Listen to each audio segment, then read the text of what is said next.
Les hautes autorités disent qu'il n'y a pas l'APE. Et ça, c'est ce que les parents retiennent. Mais il n'y a pas une école où on ne paye pas l'APE. Il n'y a pas. On paye partout. Les frais d'informatique. Il n'y a pas le courant à Bipindi. Il n'y a pas. Bipindi, c'est à 40 km de mon village, à Lolodorf, à Bikoka. Il n'y a pas le courant là-bas. Mais les enfants payent les frais d'informatique. 5 000. Donc, c'est une escroquerie que vous ne pouvez pas imaginer. Quand même il y a l'informatique dans les lycées, c'est 3 ordinateurs vieux, ou 3, ou 4. Un lycée qui a 3 ordinateurs et qui a 1000 élèves. Quelle est la chance pour que un enfant s'assoie sur le clavier d'ordinateur jusqu'à la fin de l'année? Il n'y en a pas. Donc, cette affaire-là, c'est l'entourloupe. Il y a beaucoup de banditisme dedans. Et ça enrichit les chefs d'établissement. Et ça augmente les frais de scolarité. Au moment où on dit que l'école est gratuite, je vous dis, prenez les frais d'APE, prenez les frais d'informatique, prenez les frais de sport, prenez... À un moment donné, dans les lycées, on arrive à 30 000 francs de scolarité. 30! Si je manque, les gens viennent à la radio prouver le contraire. Puisque moi, je suis parent, j'ai payé. Vous êtes entre 25 000 et 30 000 francs. Sans compter les frais d'examen s'il y a des enfants qui sont en 3e, en première ou en terminale. Donc, il y a une complaisance. C'est pas sérieux. Que les ministres tous disent à la radio, à la télé qu'on ne paye pas. Mais sur le terrain, les parents, nous payons. Moi, j'ai payé. Parce que tu n'as pas de choix. On dit que pour payer les frais de scolarité, il faut d'abord payer les frais d'informatique. Donc, c'est ça qui est le problème. Et on ne peut pas être dans une société où on a comme l'impression que l'autorité publique, les pouvoirs publics donnent des orientations, donnent des ordres, donnent une vision. Mais sur le terrain, les gens qui sont supposés implémenter, exécuter les décisions des pouvoirs publics font exactement autre chose. Donc, à un moment donné, c'est ça qui explique la rupture entre le peuple et le pouvoir, les gouvernants et les gouvernés, parce qu'il y a mensonge. C'est ça le problème.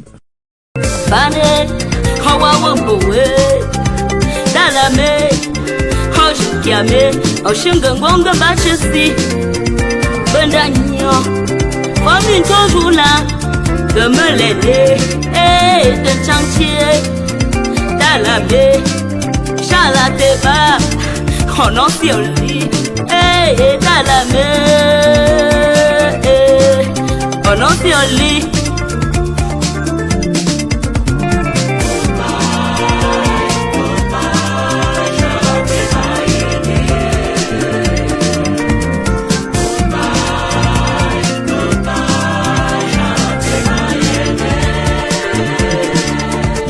Regardez les prisons. La prison de Podengui a été construite pour recevoir moins de 1000 personnes. Ils sont là bientôt 5000. Est-ce qu'une maison élastique? Vous imaginez un peu ce qui se passe là-bas? Les odeurs, les risques de maladie, les risques... Mais ces gars doivent avoir des primes. Depuis 2010, on a signé leur statut. Mais depuis 2 ans, personne ne regarde ça même. Et on leur fait un tel chantage qui est tel que si quelqu'un se plaint, il est révoqué. Mais est-ce qu'on commande encore les gens aujourd'hui comme ça? Vous refusez de voir les problèmes que les gens ont, les problèmes que les gens posent. Mais vous essayez de les mater, etc. Comme aujourd'hui dans les gardiens de prison, il y a les architectes, il y a les ingénieurs, il y a les gars qui ont les masters 2 et autres. Ils vont au Canada, ils vont aux États-Unis. Je vous dis que le corps se vide. Je vous annonce que j'ai été contacté il y a 2 jours par des gardiens de prison. Retenez que presque chaque jour, les gardiens de prison sortent du Cameroun. Bientôt, il n'y aura plus de gardiens de prison dans nos prisons. Parce que s'il y a un corps qui est lésé, ignoré, marginalisé, ce sont les gardiens de prison. Ce sont les gardiens de prison. Chaque 3 ans, les policiers sont promus. Vous avez vu les cérémonies dernièrement. Les gens augmentent, passent. Mais chez les gardiens de prison, pour passer d'un concours à un autre, c'est des gars qui sont... C'est-à-dire que les armes qu'ils utilisent, c'est les MAS 36. Les fusils de la Première Guerre mondiale. et ils n'ont pas de Kalachnikov. Or, si vous allez à Kondengui, il y a près de 4000 prisonniers, dont les condamnés à mort, les bandits de grand niveau. Il y a moins de 400 gardiens de prison là-bas.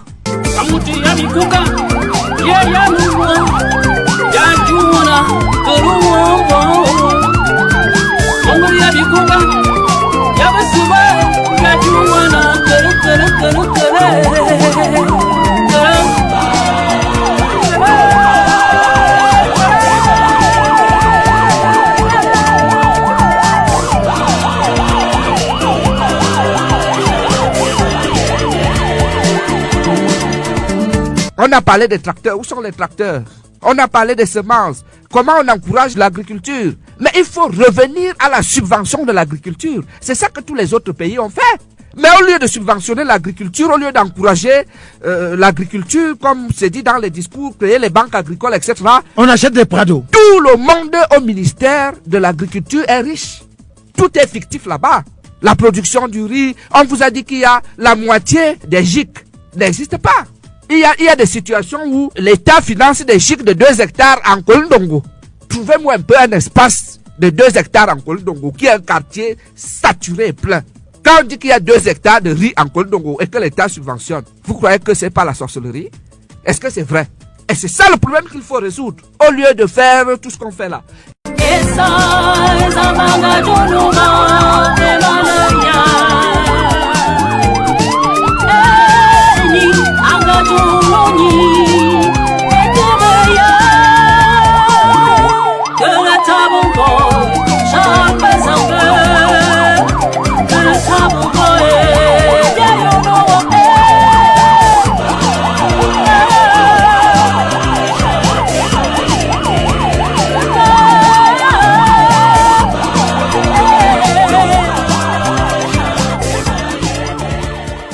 L'opération épervier, c'est la justice immanente, la justice naturelle. Vous savez, il y a un proverbe Igbo qui dit que personne ne peut sauver un individu qui doit recevoir la colère de Dieu.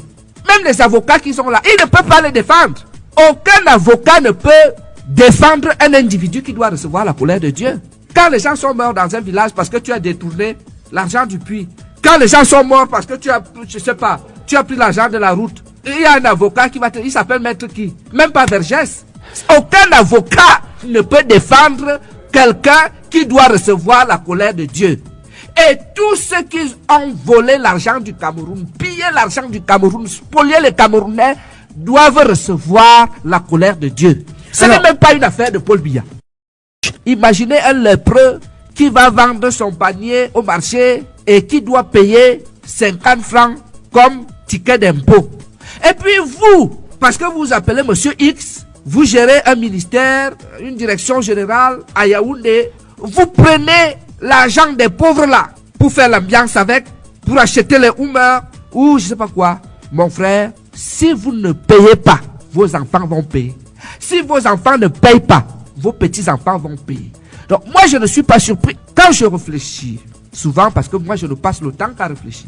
Je me dis, mais qui de Paul Biya ou de la main de Dieu est en train d'arrêter ces gens? À un moment donné, je dis ce n'est pas Paul Biya. Paul Biya n'est pas concerné par ces arrestations-là. C'est la main de Dieu. Shalatiba, à l'unisson, nous disons adieu. Tu t'en vas vers le Tout-Puissant. T'es arrivé au soir de ta journée. Tu resteras gravé dans nos cœurs, soldat vaillant, héros national. T'es éternel, invincible et indomptable. La justice est pour toi.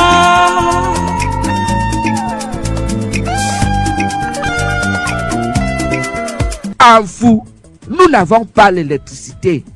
On a l'électricité en Fou 3 jours sur 5. Parfois 2 jours sur 5.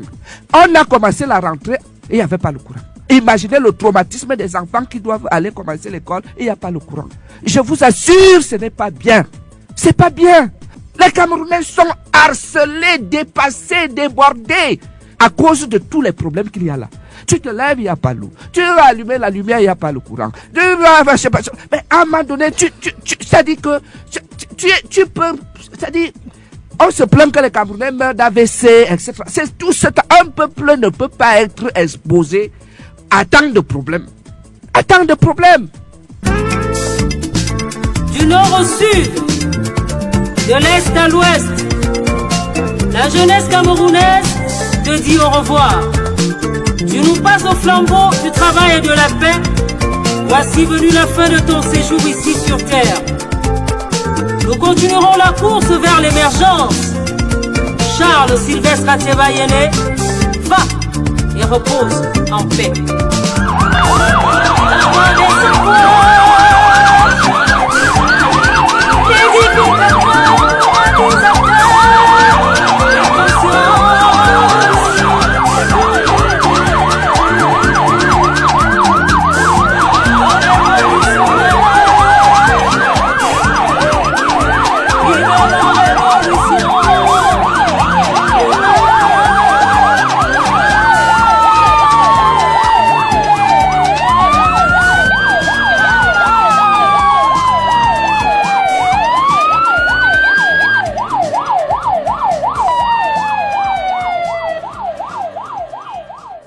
Regardez, ça fait 6 mois, il n'y a pas de préfet dans le département. Douala n'a pas de préfet. C'est-à-dire qu'il y a un certain nombre de choses quand même. On va dire oui, ça marche, mais un premier adjoint préfectoral n'est pas un préfet.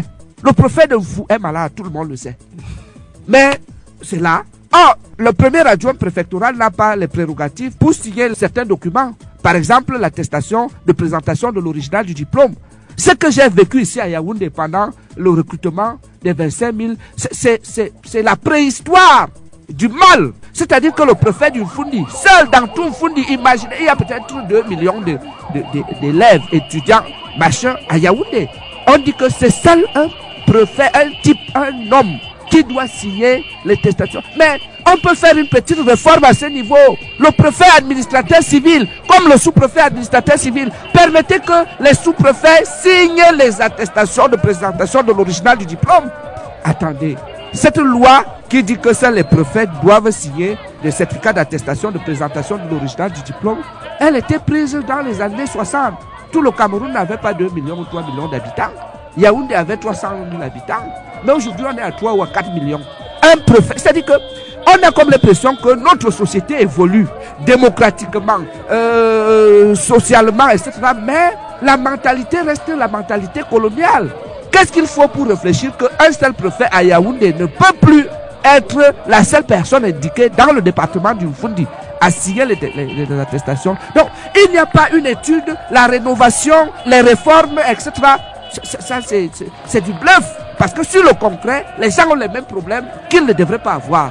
Par exemple, je propose très humblement qu'on permette aux sous-préfets de signer les attestations de présentation de l'original du diplôme. Il faut permettre ça aux sous-préfets pour que ça aille vite.